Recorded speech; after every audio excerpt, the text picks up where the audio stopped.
Milik Mandiri, podcast yang inspiratif dan edukatif bersama saya, Mila Juliawati akan memandu obrolan seru kita pada hari ini.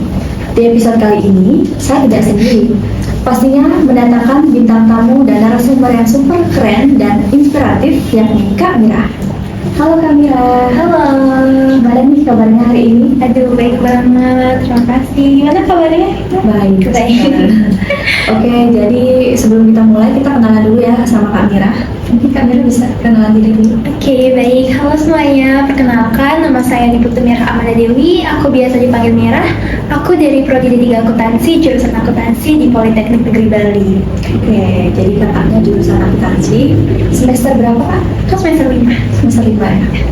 Oke, jadi saya sempat beberapa kali membaca di sosial media, di kakak itu selain mahasiswa berprestasi di Politeknik Negeri Bali, merupakan orang yang aktif, organisasi, dan juga memiliki beberapa pencapaian. Mungkin dari Kak Mira sendiri bisa sharing ke kita apa aja sih selama 5 semester yang udah dilalui, mulai dari organisasi dan juga kegiatannya. Oke, jadi aku dari semester awal itu emang sebenarnya kurang suka sama organisasi ya. Cuman mungkin karena sifat introvert itu dulu pernah merajalela gitu loh di dalam diriku.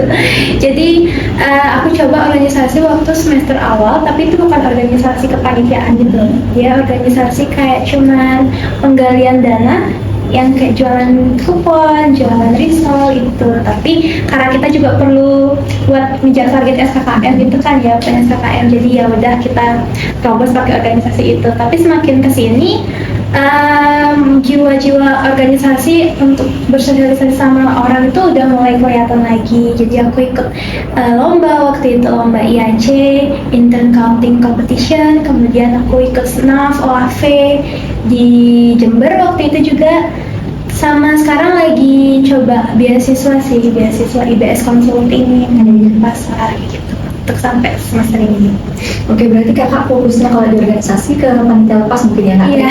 organisasi. Tapi kalau untuk dari pencapaian dari perlombaan, itu kakak lebih fokus ke jurusan ke akuntansi atau mungkin ada lomba lain kayak lisan atau seperti apa? Oke, jadi sebenarnya aku nggak terlalu pinter-pinter banget akuntansi ya. Jadi aku lebih ke lomba non akademiknya. Di situ aku ikutin lomba desain poster waktu itu di IAC di kampus, lolos jadi dikirim ke Politeknik Balikpapan. Itu yang 2023. Kalau yang 2024 itu aku ikut IAC sama KTI-nya, karya tulisannya. Nah itu kedua-duanya juga lolos dan dikirim ke Politeknik Negeri Jember waktu itu. Sekarang dapat juara untuk yang KTI, dapat juara best presenter waktu itu, sama yang di poster itu dapat juara 2 kategorinya. Gitu, lebih ke non akademik sih. Kalau akademik waktu itu ikut lomba-lomba kayak coba cerita cermat waktu itu, tapi ya belum dapat ya apa gitu. Tapi luar biasa sekali sampai bisa di tahap juara gitu kan. Sudah sangat berjuang. Mungkin dari beberapa achievement yang kakak capai, ada strategi khusus nggak atau tips buat teman-teman yang mungkin sedang mempersiapkan lomba dan kegiatan lainnya? Mungkin dari kakak yang sudah pernah memenangkan lah ya, lombanya seperti apa? Oke, jadi mungkin tips buat aku, kita harus berani coba dulu ya.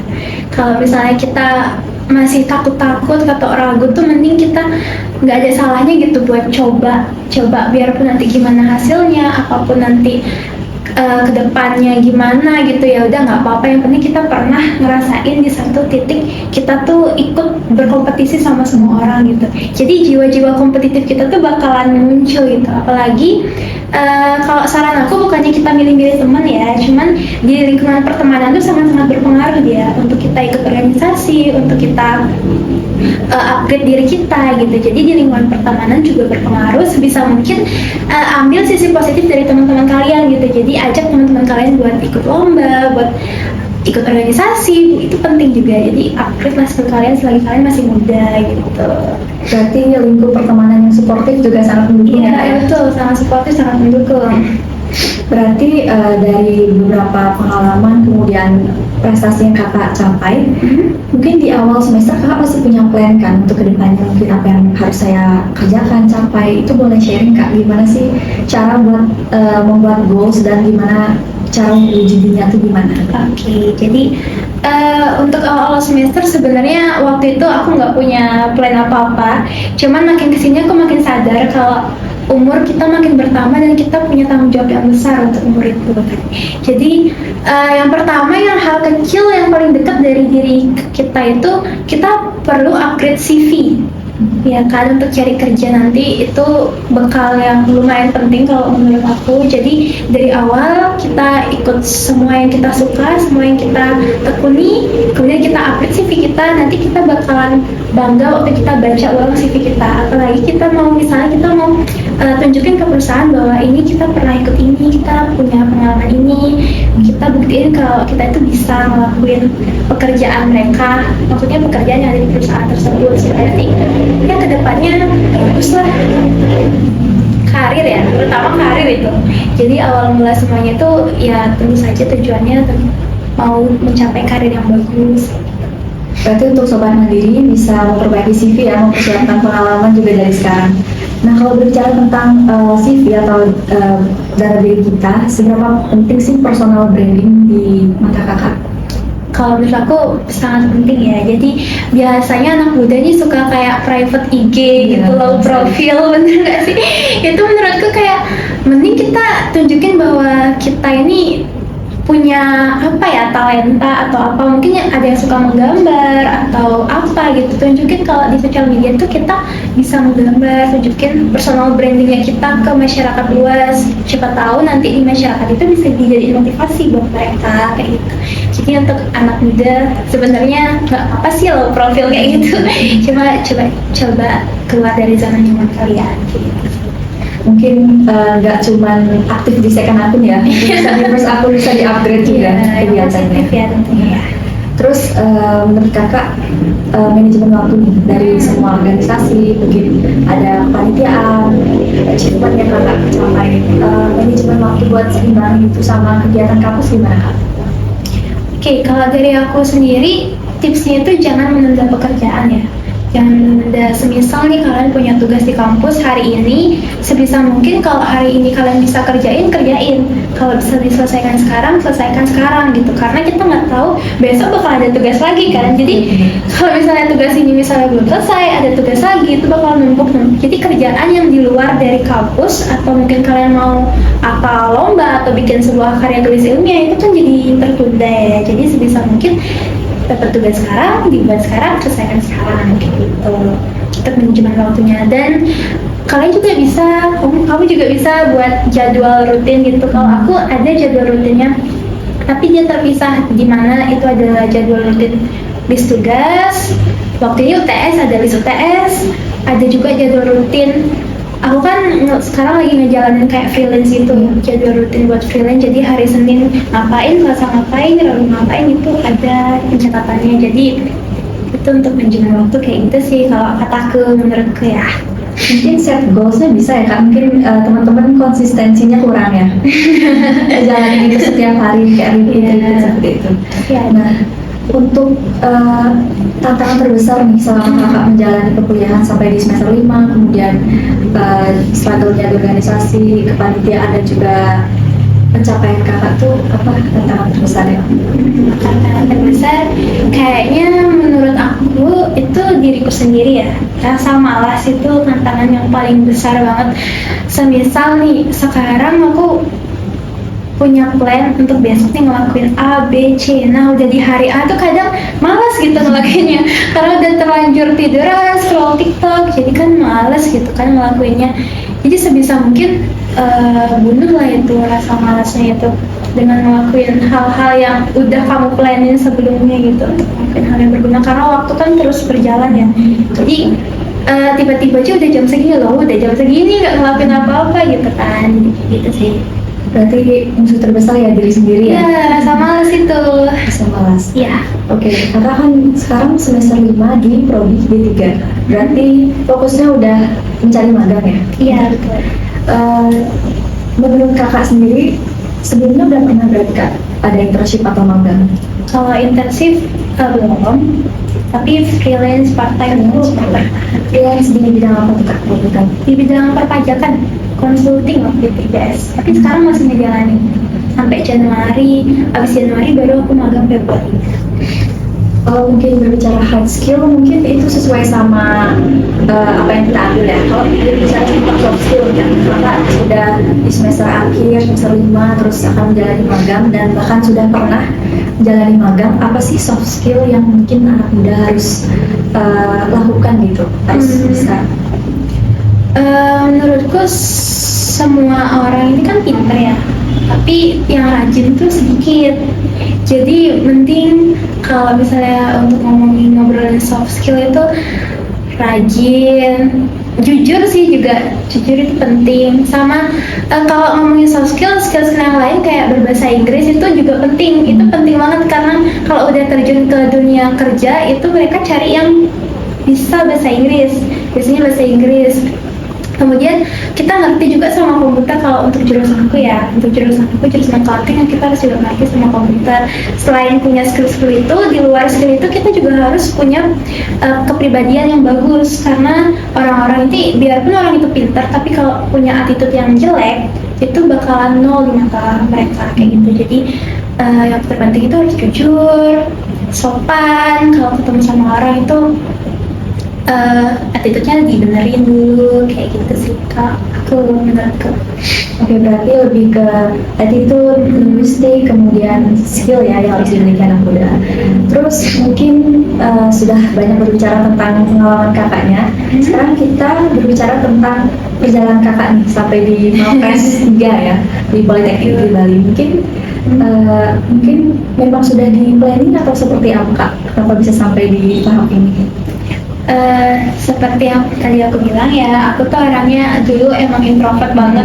Kayak semester 1 itu bener-bener kupu-kupu, jadi kuliah pulang, nggak ada organisasi apapun. Sampai aku tahu ternyata kita harus ngejar poin SKKM. Nah di situ aku juga kayak nggak pengen berorganisasi gitu, karena aku lihat teman-temanku tuh mereka yang ikut organisasi itu pulang malam kayak gitu. Jadi kayak aduh, penting aku jadi panitia lepasnya gitu, jual kupon, jual risol, karena aku tahu aku tuh bisa jualin itu gitu ke teman-temanku, ke saudara aku. Jadi dengan itu aku bisa ngumpulin poin SKKM. Tapi makin kesini benar, ternyata kita tuh emang harus upgrade skill kita.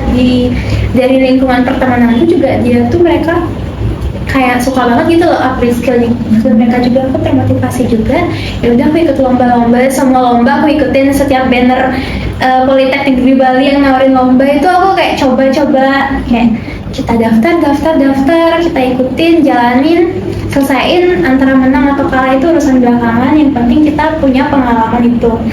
Kemudian aku kan sekarang biasanya tuh kayak lomba-lomba di non akademiknya ya. Kalau akademiknya itu mungkin banyak banget mahasiswa di luar sana yang mungkin lebih pintar daripada aku untuk di bagian akademiknya. Jadi saat ada pemilihan film Mapres waktu itu, aku coba ikutin, karena yang aku dengar memang di film Mapres ini dia memilih mahasiswa yang punya prestasi yang bukan hanya di akademiknya saja, tapi dia juga mencari mahasiswa yang non akademiknya juga lumayan gitu di Tanjung. Jadi ya udah aku coba aja, aku punya bekal segitu tuh aku nekat. Pokoknya sebenarnya kalian tuh harus nekat guys. Jadi nekat, berani coba. Kedepannya kita nggak tahu hasilnya, ya udah kita jalanin aja. Sampai aku di interview waktu itu, bukan interview sih, kayak tes ya, kayak tes pemilihan mahasiswa berprestasi. Aku kan buat sebuah KTI. Di situ kita harus buat karya tulis ilmiah. Nanti karya tulis ilmiah itu kita presentasiin ke depan dewan juri waktu itu untuk pemilihannya. Nah itu menggunakan bahasa Inggris waktu itu full bahasa Inggris, sampai di roasting sama dosen pun pakai bahasa Inggris waktu itu. Aku ingat banget itu pengalaman paling, sampai selesai itu aku muntah-muntah serius. Aku muntah-muntah waktu itu. Jadi udah ngelewatin semua itu, aku udah tahu ternyata pemilihan film Mapres ini sekeras itu loh. Iya, semuanya gitu, sebikin pusing itu. Jadi nggak apa-apa, yang penting udah pernah coba, dan hasilnya ya menurutku lumayan memuaskan gitu. Sesuai sama apa yang aku jalanin saat pemilihan saat seleksi waktu itu. Jadi suka banget kayak gitu. Berarti sangat kompetitif ya, sangat panjang juga prosesnya sampai di Mapres. Itu durasinya berapa, sampai berbulan-bulan Kak untuk seleksinya? Seleksi kalau buat KTI jujur waktu itu dikasih jangka waktu nggak ada sebulan, nggak ada seminggu, antara 4 atau 5 harian waktu itu. untuk KTI yang mau dipresentasiin. Jadi persiapanku tuh bener-bener 1:1, terjang terobos aja udah kayak gitu. Kak, ini berarti sudah sampai di tahap presentasi KTI sudah berapa besar? Kan sebelumnya pasti ada ya? Udah 11 atau berapa itu ya? Pokoknya udah di bawah 10 besar. 10 ya? Oke, mungkin buat teman-teman yang pengen juga nih, Sobat Mandiri yang pengen maksimalin potensi kayak kakak, mungkin apa sih tips utama yang bisa kakak berikan pada mereka untuk set goals dari sekarang, dari semester muda lah ya, bisa memaksimalkan potensi mulai dari lomba, kemudian organisasi dan pencapaian lainnya. Kayak yang aku bilang tadi ya, kita harus nekat, kita harus berani coba, kita harus pokoknya kita harus coba-coba aja gitu kan. Kita maksimalkan semua usahanya kita, seberapa kemampuan kita segitu kita tunjukin, jangan terlalu berlebihan juga karena kesehatan itu kan penting ya. Sini aku pernah dengar juga banyak mahasiswa yang ambisnya tuh terlalu ambis gitu sampai kesehatannya tuh di di kebelakangin gitu loh. Jadi tetap kesehatan nomor satu, antara bisa atau enggaknya tuh yang penting kita coba dulu, kita punya pengalaman dulu. Nanti setelah pengalaman sudah punya, skillnya kita udah tahu gimana strateginya kita seharusnya, nanti tahun depan coba lagi di periode berikutnya tuh coba lagi dengan apa yang kita udah lakuin sebelumnya. Jadi kuncinya berani dan banyak mencoba, nekat gitu aja sih. Coba ya, karena mungkin tidak mencoba itu lebih menyesal ya daripada gagal. Karena kesempatan nggak datang 2 kali guys. Betul sekali kan. Mungkin terakhir bisa kasih quotes ya buat teman-teman Sobat Mandiri. Aduh, quotes apa ya? Untuk quotesnya, teman-teman semua jangan patah semangat karena kita masih muda, kita masih bisa bereksplor lebih jauh lagi. Jangan diem di rumah terus, jangan scroll TikTok terus ya. Cari pengalaman-pengalaman, cari kegiatan yang kalian suka demi nanti karir kalian yang bagus, masa depan kalian yang bagus. Tapi ingat, kesehatan nomor 1, kayak gitu pesanku sih jadinya ya. Terima kasih banyak Kak Mira. Nah itu dia tadi pengalaman kakak dari Kak Mira yang bisa Sobat Mandiri jadikan motivasi dan juga inspirasi. Kami harap podcast kali ini juga bisa memberikan motivasi kepada teman-teman yang menonton di luar sana. Dan juga khususnya terima kasih Kak Mira sudah meluangkan kesibukan dan waktunya yang hadir pada podcast kali ini. Semoga semua harapan, cita-cita, dan juga proses magangnya sekarang bisa dilancarkan. Terima kasih. Sampai jumpa lagi di kesempatan berikutnya Kak, dan terima kasih banyak, dan sampai jumpa di podcast berikutnya.